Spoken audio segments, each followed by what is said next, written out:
Welcome to NFL Fantasy Live for this Tuesday. I'm Marcus Grant, along with Cynthia Freeland, Kimmy Checks, and Adam Rank. We've got a big show for you today, so let's just jump right in with our waiver wire wonders of the week. Which fantasy free agents will be a thing in your league going forward? Cynthia, start us off.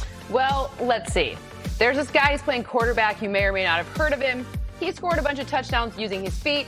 He's going to lead my league because quarterback is a mess. Taysom Hill, you absolutely need to get him in your lineup. Now, some places you can play him as a tight end. Of course, you can cheat and do that. But for me, you need to put him in as your quarterback. He will lead my waiver wire this week. Yeah, and if you're looking for a quarterback right now and you miss out on Taysom Hill, I would suggest going out to get Daniel Jones. He's coming off the Giants bye week and has got a great matchup against the Cincinnati Bengals. We've been waiting for him to kind of have this breakout. I think coming into the season, a lot of us had high expectations for him, and we're starting to see it. He had close to 18 fantasy points, he's averaged close to 18 fantasy points per game since week 7. And a big reason why is he's running the football as well. At least 60 rushing yards in 3 of his past 5 games. Daniel Jones is a guy I loved in the preseason. A guy I'm loving right now is Nelson Agholor, who has taken over as the #1 wide receiver in the Raiders offense. That's a phrase I didn't think we'd be saying back in August. 5 touchdowns in his last 6 games. And if you are looking to build a roster and add some depth for the playoffs, has a very favorable schedule for the rest of the year. With Derek Carr playing some good football, Nelson Agholor should be on a lot of people's fantasy radars. Marcus, let's go ahead and stick with another wide receiver. Why not add Michael Pittman Jr.? He's still available in 92% of NFL.com leagues and has a great matchup this week against the Tennessee Titans, who are allowing the 5th most fantasy points per game to wide receivers this season. He's coming off of a huge Week 10 performance where he had over 17 fantasy points, and that didn't really do a lot of people good because he was only started in 2% of NFL.com leagues. So if you pick him up, get him in your starting lineup. I mean, USC receivers, am I right? Even in a streaming world, we can still settle down for a little overreaction theater. This is where we give our breathless reactions to what happened on Sunday and project what it means for some guys going forward. So, Kimmy, we will start with you. Damiere Byrd, he is the answer to the Patriots offense, and he needs to be started every single week.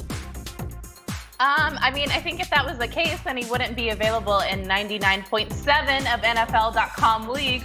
Although he did put up 26 points against the Texans in Week 11, he was coming off of a 0-point game in Week 10, and he totaled only 27 fantasy points in his previous 5 games combined. Now, the reality of the Patriots offense is that Cam must throw the ball more to stay in games. That's why we've seen more of Byrd and Jacoby Meyer. The Patriots' remaining schedule are teams led by powerhouse quarterbacks that thrive on deep ball passes, which means Cam's going to have to throw it their way. Now, I don't think Damiere Byrd is the sole answer, but he could see continued usage in this offense. So Byrd, not always the word.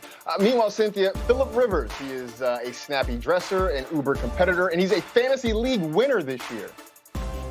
Dear Phillip Rivers, I was wrong about you. I did not think you were going to throw for more than 300 yards in maybe any game this season, let alone be someone I would actually consider strongly to be my playoff fantasy quarterback. Depending on your team, he falls between quarterback number 8 and quarterback number 10 every single remaining week. So the answer is kind of, yeah, he could be the answer to your fantasy situation going forward into your playoffs.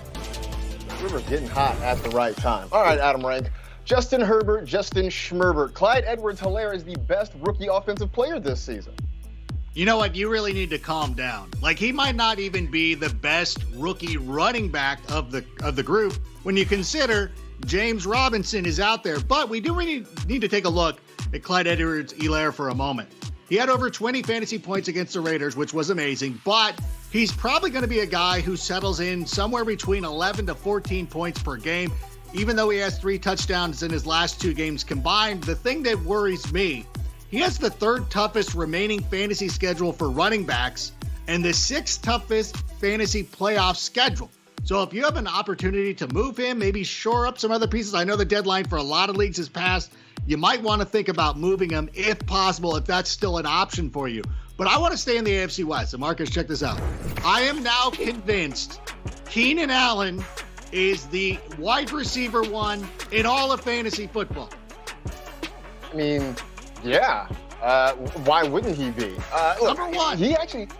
He's got the highest target share of any player in the league. 30.4% of the targets are coming his way, which means basically 3 out of every 10 throws from Justin Herbert goes to number 13. 9 or more catches in 4 of the last 5 games. And he's got a fairly favorable schedule the rest of the way. So that kind of volume, plus a pretty friendly slate, means he very well could finish out as the top fantasy wide receiver for the remainder of the season. And I do think we're going to talk about him as a second-round pick when we start to head toward next year's drafts. Okay, so that was the good. Now we get to be a little bit of Debbie Downer on the backside and talk about some performances that we're a little bit freaked out about.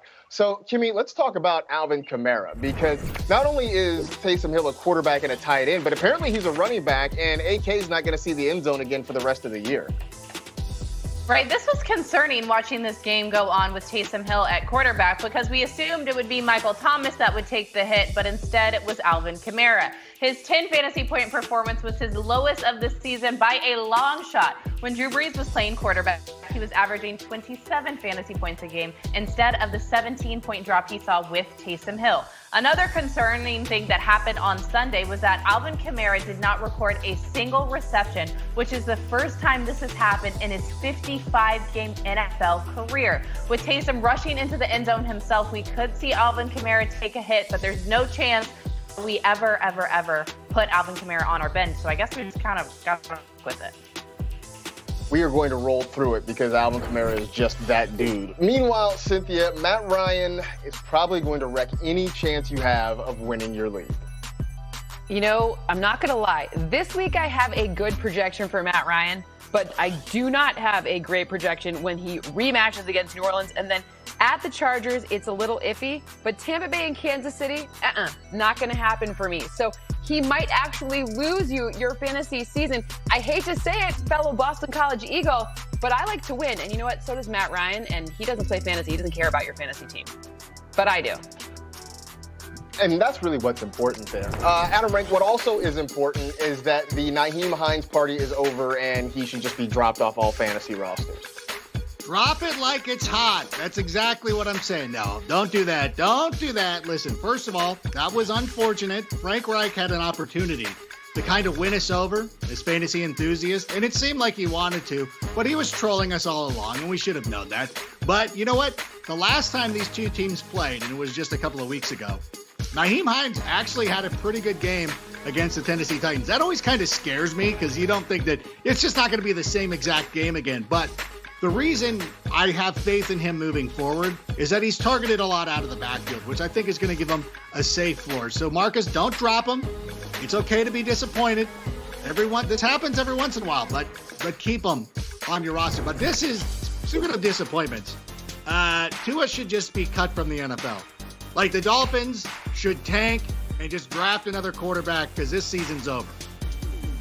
What is this, like overreaction theater or something? No, of course not. Exactly. Look, he had a bad game last week, okay? The Broncos, give them credit, did some things to kind of frustrate him and confuse him, slow him down. This is a guy who's made a grand total of 4 NFL starts. He's still the starter per Brian Flores, and he still hasn't thrown an interception, just 1 turnover so far in his career. And the next couple weeks, pretty favorable matchups against the Jets and the Bengals. So stay the course, especially you folks in Dynasty Leagues. It's going to be okay. Tua's going to be fine. This was just a bump in the road for a young player getting his feet underneath him. All right.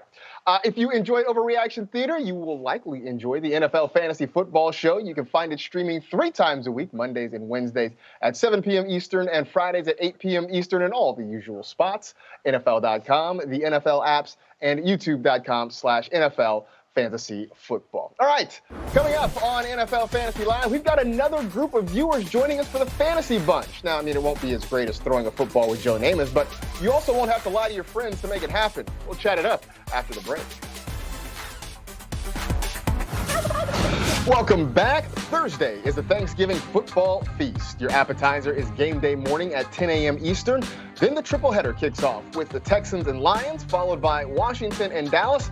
And the main event, Ravens and Steelers. All right, welcome everybody to NFL Fantasy Live. Great to have another group back for the Fantasy Bunch. I'm here along with Cynthia and Kimmy and a great group of viewers. So we're just going to have a little fun, talk a little bit of fantasy football, and we'll get this party started with Jeff. Jeff, we hear you are a fifth grade teacher, so we certainly appreciate everything that you are doing right now. And in the meantime, let's talk some fantasy football. You have a question for Cynthia. What is it? Yes, thank you very much for having me on the show. So, Cynthia, I have Jonnu Smith as my starting tight end. He's gotten a touchdown in the last 3 weeks, but hasn't got a lot of receptions. I'm wondering, should I keep Jonnu for the rest of the season, or should I pick up perhaps Hunter Henry or Noah Fant that are on the waiver wire? Okay, so for this week, I think the interesting thing here is probably not to go with Jonnu Smith and maybe to go with the Hunter Henry in that case, or even Noah Fant. I actually have a higher rating for both of them. For the rest of the season, though, I think the number one option might actually be, I triple check this for you, Noah Fant. So I don't know if you want to take it just week by week or if you want to do it the rest, but I think Fant might give you a really good option for the rest of the season. Thank you. Did you have another question? I do. I actually was listening to you a couple days ago, maybe last week, about keeping or trading for Connor. So my question is, I have Nick Chubb, Zeke, and Connor. I want to keep Chubb in, but I don't know with what's going on with Zeke lately and Connor, who do I kind of keep as my other starter for the rest of the season as well? Okay, so if I'm looking at only upside, then I'm going to go with obviously Chubb and then obviously, well, not obviously, I guess, but Ezekiel Elliott for upside. Now, if I want to look at a safe floor, then it's going to be Connor and, of course, Chubb. So let's put Chubb aside and just decide between the final two. So if you're looking to really kind of get the upside, it's Ezekiel Elliott. If you're looking to protect the downside, then it's going to be James Conner. Okay, thank you. Mm-hmm. All right, thank you, Jeff. We'll go with Lisa now, joining us from Louisville, Kentucky. And you set your lineup by watching our show every day, so we are certainly appreciative of that. You've got some questions for Kimmy. Have at it.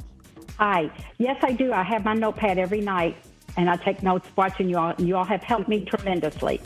My first question is, each week when deciding who to start, do you focus more on the defensive matchups or that individual's ability? Okay, well, hi, Lisa. So happy you listen to us and you take notes every single week. That's exactly what we want you to do. Also, go Cowboys. I love all your gear. For me personally, I do a little bit of both. I think this is where probably I look at the flex spot the most, because those are the guys where I really want to look at the matchup more than their ability. For example, if we know that a guy is going up against the Lions that week and he's a running back, we probably want to start him in that flex spot because it's a really good defensive matchup. Now, if I think of guys like Alvin Kamara, even if he goes up against a really tough team, I never want to sit Alvin Kamara because I know it is Alvin Kamara. So I do a little bit of both. I think my starters I keep in place depending on the matchups, but once I get to those flex spots, that's where I have a little bit more flexibility. Lisa, give me another question though. One's not enough. We need more. Okay, I've got one more. In my league, we have 2 running backs, 2 wide receivers, and 2 flex spots. Should any of those roster spots be expanded? Because it seems like there's always flex players on the bench that could be played, but there's no roster spots for them to play. Okay, well, the first question is, how many teams are in this league? Because we don't want to have good players just sitting on our benches. How many players are in teams are in your league? It's a 10 league, half PPR. Okay, so maybe next year we got to get you into a larger league. I know I play in one that's 16 teams, and I tell you, I have absolutely no one on my bench, and I'm crawling for crumbs on the waiver wire. I think the 2 running back, 2 wide receiver, 2 flex play, that's standard. That's what we see. I think it's good. That's where you really just have to be smart and listen to us based on those matchups each and every week and see which guys are higher graded. So for now, in your 10-team league, you're good to go, but we got to add you to some more tougher leagues, so then you won't be complaining as much. Yes, thank you very much. You're welcome. Thank you, Lisa. I would also say maybe step incrementally. I wouldn't go just from 10 to 16. That's a little bit insane. So just that's what I did. I want her to feel my pain. It was crazy. Something to keep in mind. I will call you, Kimmy, if I do that. Okay, please do, Lisa. I got you, girl. All right, let's time to talk to Nyasha. Now, I understand you play in your father's fantasy league. You're one of 2 women in that league, and you are currently sitting in the top spot. So it may be that I actually come to you and ask you for lineup advice. But anyway, go ahead. Let me know. I'm here to answer your questions. Let me know what's on your mind. So my question is, with Joe Burrow's injury, what do you see in the value of Tyler Boyd going forward? I still think Tyler Boyd has some value. Part of it is that the Bengals are still going to have to throw the football regardless of who the quarterback is. Likely it's going to be Ryan Finley, but whoever it is, they're still going to be throwing the football because they're likely to be playing from behind a lot. And Tyler Boyd is still the number 1 option in that passing game. So he should still get quite a few targets. The question is how quality those targets will be. But I still think he should be in your lineup. It's just that in terms of what you expect from him, I think now you're looking more along the lines of production from a wide receiver 2 than, say, a fringe wide receiver 1, which is what he kind of was leading up to the Burrow injury. So, all right, any other questions you got? So I am guilty of stashing Deebo Samuel since I've drafted him in the 12th round. So I'm hoping he comes back healthy after his bye week. But do you see him as a must start, or is he just a wait and see type of guy now? I still like having him in as a flex, regardless of who the quarterback is there in San Francisco. Now, hopefully he is healthy. What I like about Deebo is that Kyle Shanahan is pretty creative about getting the football in the hands of his receivers. We've seen it with Brandon Ayuk. We saw it with Deebo Samuel before he got hurt. And this is still an offense in need of playmakers, especially in the passing game now that we know that George Kittle is down for the long term. So I still think I feel comfortable with Deebo Samuel, at least as a flex spot guy, and just knowing that San Francisco will do what it can to get the football in his hands. So, all right. Thank you for that, Thank Nyasha. you very much. Thank you. All right, let's turn to Asher. Asher, a high school sophomore from Virginia, and hopefully things are going well and you're enjoying a break from school, at least for a few days there. Question for Cynthia. What do you have? So I've been streaming defenses all season, and I'm wondering, with my team being almost locked for the playoffs, should I drop some players that I'm keeping in case of injuries to potentially roster 2 defenses that have favorable playoff matchups, maybe like the Rams, the Browns, the Bills? Okay, so here's how you have to weigh this. How many spots do you have in your roster overall? Because then it would really dictate, because you really don't want to give up the points for like a wide receiver or a running back, and you don't want to give up a substitute for if, unfortunately, an injury or something like that happens. So it really depends. How deep is your roster? I think it's 15 spots, but this week I'm probably going to have to pick up a wide receiver because Adam Thielen was placed on the COVID-19 list, and Julio Jones is a little bit iffy for the week. But yeah.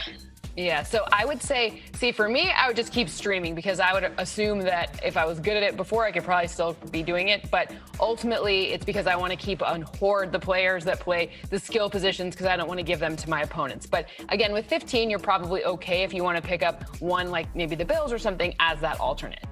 Yeah, I got the Browns right now, and they got the Giants and Jets for the playoffs. So I think I should be good. I think you should be pretty good there, too. Do you have another question?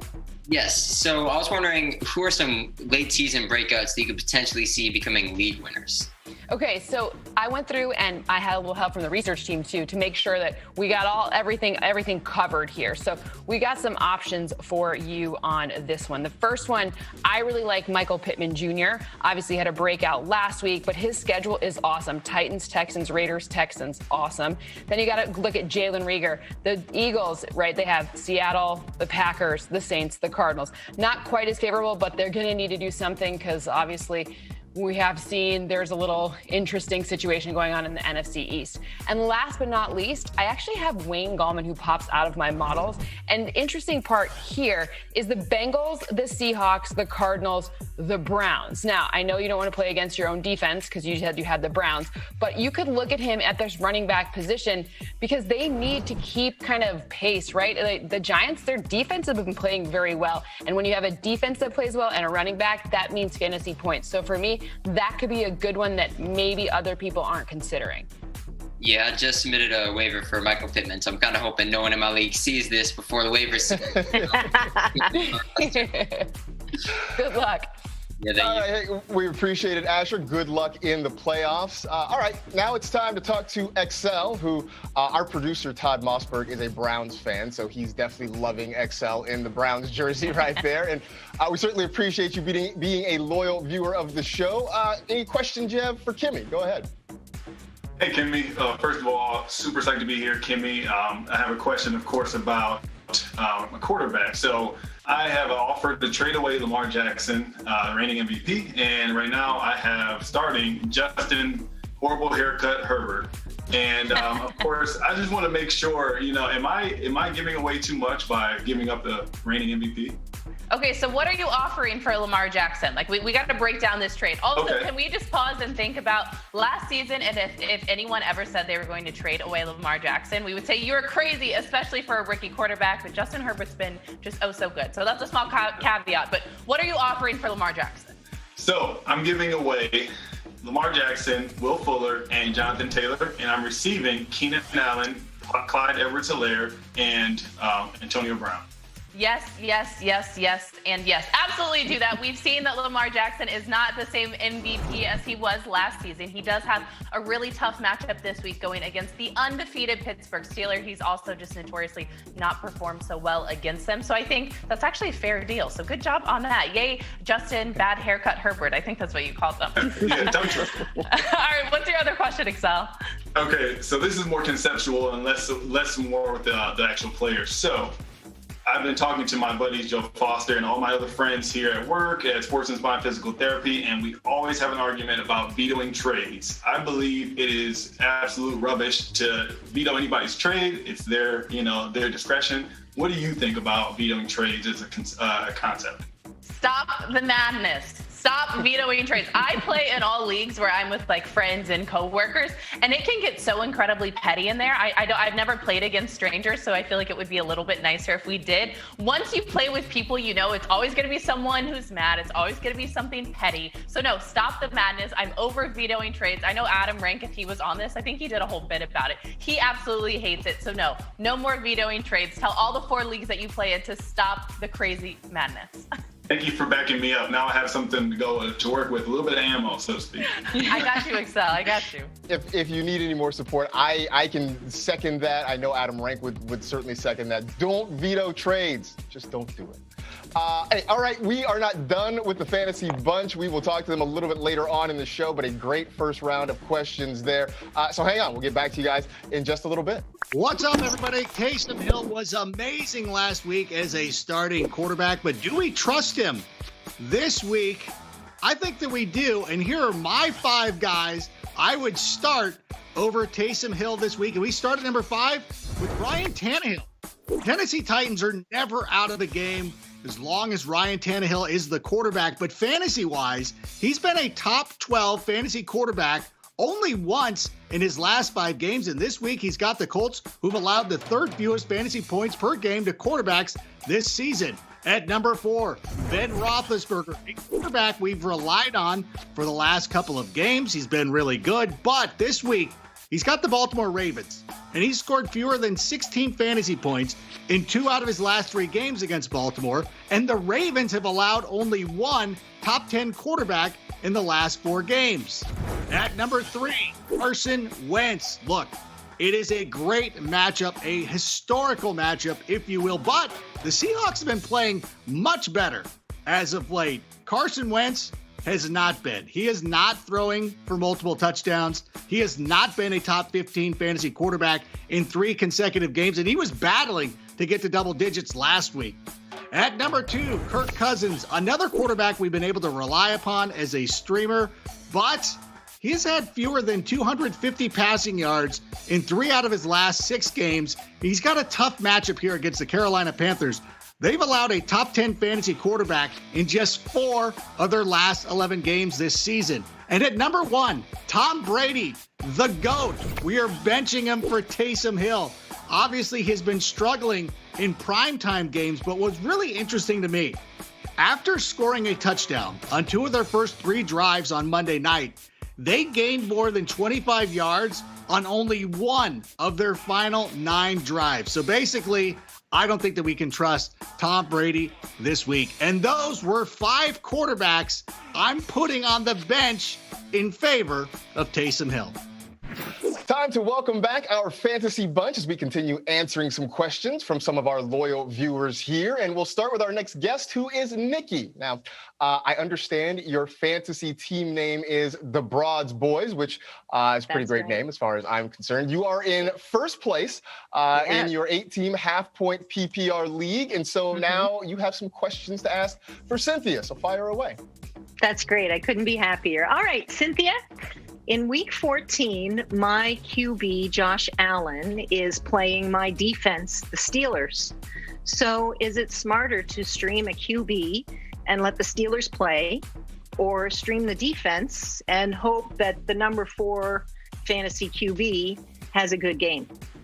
Okay, so it depends, again, on the other options. So I pulled some options for you for week 14. You could look at, if you wanted to switch out your defense, you could look at Washington or maybe even Carolina or Tennessee based on matchups. Or if you wanted to sub out your quarterback, write down Phillip Rivers or Teddy Bridgewater, maybe even Matt Ryan, and maybe even Jared Goff. So as it gets a little bit closer, you can kind of refine where everything happens to be. If the Steelers are still healthy, maybe you want to consider, keeping the Steelers defense, and depending on what the other options are. So those options, write them down. Like I said, Rivers, Teddy Bridgewater, Matt Ryan, Jared Goff, all could be up for consideration in those weeks. And then defenses, Washington, Carolina, or maybe even Tennessee. So kind of weigh it as we get a little bit closer, but it's a great question. And I would tend to say keep your quarterback and stream your defense, except it's the Steelers defense. So I know. Definitely happy to have them, but. I love the Christmas tree. That looks great. What's your second question? Thank you. My second question, you touched on briefly earlier. It's about Travis Fulgham. He's had back-to-back 1-point games. I'm not playing him right now. My players are too good. I've got him stashed for his great playoff schedule. Is he worth keeping, or is the Eagles' offense just too bleh? Well, okay, so you could consider stashing him if it really depends on, again, who else is out there. But if like a Michael Pittman Jr. is out there, or maybe if you see someone emerge in the next week or two that could be worth the slot, I think that one could be worth kind of trading up for. So for me, I say just hold on to him this week. If nothing happens yet again, because this is a matchup where you would assume a wide receiver would have at least a few more points potentially possible based on the Seahawks defense, I would say if it doesn't happen this week, you want to cut bait and maybe find someone that could be an upgrade going forward into the playoffs. And good luck. Thank you. All right, thank you, Nikki. We now turn to Valerie, who is a 2-time champion in her league. So hopefully we can help you get championship number 3 under your belt. What questions do you have for Kimmy? Oh my gosh, Kimmy, I'm so excited to even ask you these questions because right now I am in last place. I have had the season from nowhere that we want to mention, but I am in a PPR. It's a 12 team. It's an 18-person, or it's an 18 man roster, and the waiver wire options that you guys talk about are not available. You know what I mean? I'm sure I'm not the only one that said that. I heard you guys mention that earlier. But I'd love to hear you guys talk about the trade values and trades in general with those waiver wire type people that might be already rostered. Like, would you trade for, a waiver wire pick? And how would you look at that? Right. So it seems like what you're asking, and also hi, Valerie, so excited you're here with us, is, what is some trade strategy for sleepers? I think the first question you have to ask yourself are, what are the weaknesses on my roster? What you should do is be like Cynthia and kind of dig into the weeds and the numbers and look at the matchups that are to come. Look at the future schedules. Like I mentioned earlier, and not to pick on them, I know that the Lions are not so hot against running backs, right? So if I know that there's a guy that's on another person's team that has a name that's a little bit deeper at running back, and they're going to play the Lions in the next few weeks, that's a person I want to trade for because I want to look at what's their future performance going to look like. So that's just my little secret strategy. But I will admit and say, I talked about this on the fantasy podcast with Marcus, I am a trade chicken. I am so nervous. I refuse to trade. I have anxiety. The second I want to trade for or trade away someone, I'm like, oh my gosh, I've ruined my team. They're going to get the better half of the deal. So I am a trade chicken, but if I was to trade, that would be my strategy. What's another question, Valerie? Oh, thank you so much. And thank you for having me on this show because this is way too fun. Just being here. I love this. I am expanding on that, being that I am in last place and being that I have some pretty good players that people going to the playoffs might want. Viable people to trade for now because it's a keeper league that I can keep for next year that, they might have on the IR right now or they might have on their bench. What would you say about that? Right, so basically the goal is you want to strive for players who are going to trend up and you can have for a couple of years. Now, a lot of guys have fallen into this category because there were a ton of breakout players that we didn't really think about. We mentioned Justin Herbert earlier. He's one of those guys. DeAndre Swift, who I know Cynthia absolutely loves. James Robinson, he was an undrafted free agent. He probably went in like the 10th, 11th, 12th round. Chase Claypool, who I think you or someone else said that they were able to grab earlier this season. Those are the guys that you want to look to make trades for and try to stash because in the long play, they're going to have so much value, especially in a keeper league. Thank you. Yes, you're so welcome, Valerie. All right, thank you, Valerie. Our next guest is Terrell, who's been playing football, fantasy football, I should say, for about 15 years, which means he's probably been playing fantasy football maybe about as long as Asher has been alive, something like that. Anyway, I am glad to answer any questions you might have, Terrell. What's on your mind? Thank you. Thanks for having me. Mom, I made it. I'm on TV. But I'm serious though. All right, I have a running back dilemma. I have Myles Gaskin, who should be coming off IR, Kenyon Drake, Duke Johnson, Jonathan Taylor, and LaMichael Pirine, and also Cam Akers. I drafted Barkley. That was my number one pick. I had the number one pick in the draft, drafted Barkley. So I've been trying to fill that void ever since.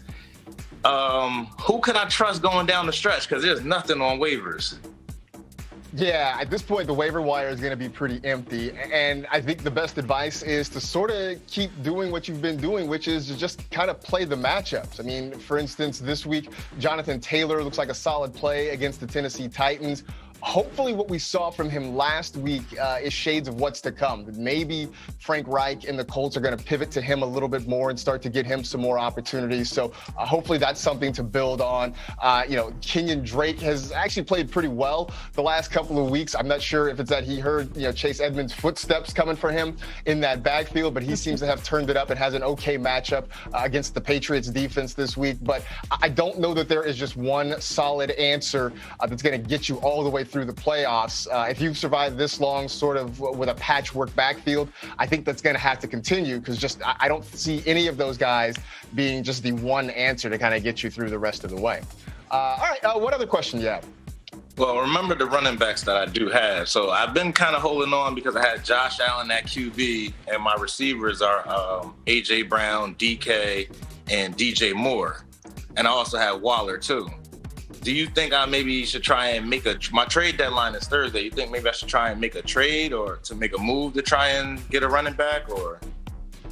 I think that's your best option, just because, as I mentioned, and as you know, the waiver wire is going to be pretty empty when it comes to that. I've been advocating trying to trade for DeAndre Swift, and I know that he's in the concussion protocol, but when he comes back, his schedule is very favorable, and it looks like the Lions are turning to him in a more prominent role. Kareem Hunt is another guy who, maybe somebody in your league's a little bit worried just because Nick Chubb is there and getting the ball a lot, but Kareem Hunt still gets opportunities. He's got a favorable schedule down the stretch. You have the depth at wide receiver, and you've got a couple of tight ends, so you have some cushion there in terms of being able to move one of those guys and still get something back in return. So in terms of trying to bolster your running back spot, I think a trade in the next couple of days is probably going to be a better option than anything you can find out there in free agency for you. So I did get offered Mike Evans and Swift for DK and Drake? I would be inclined to do that. One, just because you sort of need that running back help, and at least Swift, I think, is going to have a bigger role than what we're seeing out of Drake. And as frustrating as Mike Evans has been, the one upside is that they're looking for him near the goal line, and touchdown upside sort of trumps just getting the ball thrown to you between the 20s. I've joked that Mike Evans is a goal line receiver, if such a thing exists, but hey, that's a reason to sort of believe in him. So I think I'd lean toward saying yes. On that deal. So appreciate it, Terrell. Best of luck down the rest of the season for you. Let's round this thing out with Caleb, and a huge thanks to you for being a fan of our show. We'll connect you with Cynthia. What is your question? Okay, so my first question is, how do you get rid of your fantasy players' grudges? Okay, I personally have a lot of grudges versus a lot of players. For example, drafting a player super high like Ezekiel Elliott, which I didn't do this season, but just in particular, and then him disappointing, and then so the next season you go into it saying, okay, the last thing I want to do is draft Ezekiel Elliott. Different scenario I could throw at you is picking up someone like Mecole Hardman, who got me a goose egg earlier in the season, Mecole Hardman. So I just kind of avoid those situations entirely. So my question is, how do you guys forgive these players who really hurt you sometimes? Well, the good news is, because I use math, I kind of have to just let it go, just let it always go. And I enjoy winning far more than I enjoy holding a grudge. So for me, it's all about, do I get to win now? Great. Maybe you can reframe it to yourself so that instead of it as a grudge, you think of it as, okay, now he owes me one next time. So just don't even worry about it. It's, just. Okay, yeah, like calculated risk. Calculated risk. You got to go with the math. Go with where the matchups are, and then just say, okay, bad karma over. What's your next question? Thank you. My last question is for the upcoming season in 2021. Do you guys think that Justin Herbert will be, Patrick Mahomes, Lamar Jackson, and Kyler Murray, one who's going to really break out, hit that upper echelon, and maybe get like a top 3 fantasy finish on the year, if not the top 1? So I think that we all kind of have like a little PTSD from Lamar Jackson kind of underperforming based on where he was drafted this season. And I think that teaches us a valuable lesson. You have to absolutely rank your quarterbacks, but look at their total points and then kind of adjust accordingly. So I do think Justin Herbert will be a top 3 a top 3 quarterback next season in terms of where you draft him, but don't reach and overextend. Really create your draft, create your team based on who's going to get you the most points. If you're lucky and he falls to you, then that's great, but don't overextend. I don't ever want anyone to overextend for a quarterback, because as we've seen this season, I mean, you're in better shape having Justin Herbert going forward right now than Lamar Jackson. I think on this show, we just traded away Lamar Jackson for Justin Herbert, and we all agreed. We all liked it. So for me, I think you just kind of see where you be really disciplined about where you draft him next season. And then if you're kind of lucky and kind of sneak it by your friends, then you're going to be happy with his upside, because I do think he's going to have an awesome finish, but I don't necessarily think it's going to be kind of one for the ages like we saw Lamar Jackson last season. Okay, thank you very much. That makes a lot of sense. Cool. Thank you, Caleb. And yeah, Justin Herbert is another feather in the cap of the wait on a quarterback draft strategy crowd. But hey, we appreciate all of you guys jumping in here and all of your questions. They were excellent. Hopefully you enjoyed this experience. We enjoyed having you on. Hopefully you all have a very happy Thanksgiving and a best of luck to you guys. The rest of your season, hopefully you're able to bring home some fantasy championships. Thanks a lot for being here today. Thank you. Thank you. Happy Thanksgiving. Bye, Mom. Bye. You probably saw that sweet CDTD on Sunday, and it very well might have helped your fantasy team. But what about those plays that did not go for touchdowns? We've got a few amazing fantasy points that very well could have helped you earn a win this week. Throws it for the left sideline. Back shoulder fade, and it's pulled in by Deontay Johnson. Concentration he needed to stay with that ball. That's great concentration. Chubb run to the left, and a stutter step, and a cutback, and a stiff arm. Oh, Nick Chubb is back. What a run by Nick Chubb. Play action out of the shotgun. Oh, over the middle, interception. Eric Kendricks left his feet like Superman for the interception. Vikings ball. Toss to right for Burkhead. He's going to look to throw. Passes it back to Nugent on a lateral. Fires it downfield to a wide open Myers at the 35. Oh, I love the design. Back to pass. Right. What a catch by Tyler Boyd. Unbelievable body control. Did a spinning pirouette like a figure skater and came down to the ball for a first down. Time to make a toast to some of those players like the ones we just saw who helped us celebrate wins over the past week. So here we go. As always, raising a glass to fantasy class on our Tuesday toasts. Adam Rank, who are you cheersing this week? Well, I would like to take an opportunity to recognize Josh Jacobs, or maybe we should be toasting Michael F. Florio, because just before his Week 10 game, Michael F. Florio defamed Josh Jacobs, and he went out there and crushed. Oh, shoot, I forgot the class. So here's to you, Josh Jacobs. Cheers to Josh Jacobs. All right, Kimmy, you are next. Who are you raising a glass to?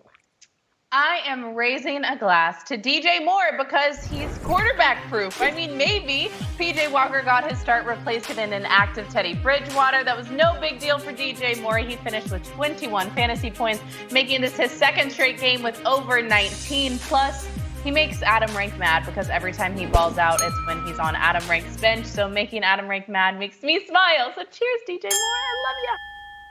I'm going to start him this week if you keep that up. Cheers to DJ Moore. Cynthia, who are you toasting? Well, Mark Andrews, this toast is for you for showing up not only for your squad, but also for mine. There's been a lot of, what is the word that Adam Rank uses when he wants to, begrudge someone? I can't even think of it. But you know what? Besmirch. You know who didn't do that? Mark Andrews. Besmirch. Thank you. No besmirching here. All Mark Andrews. Cheers to you.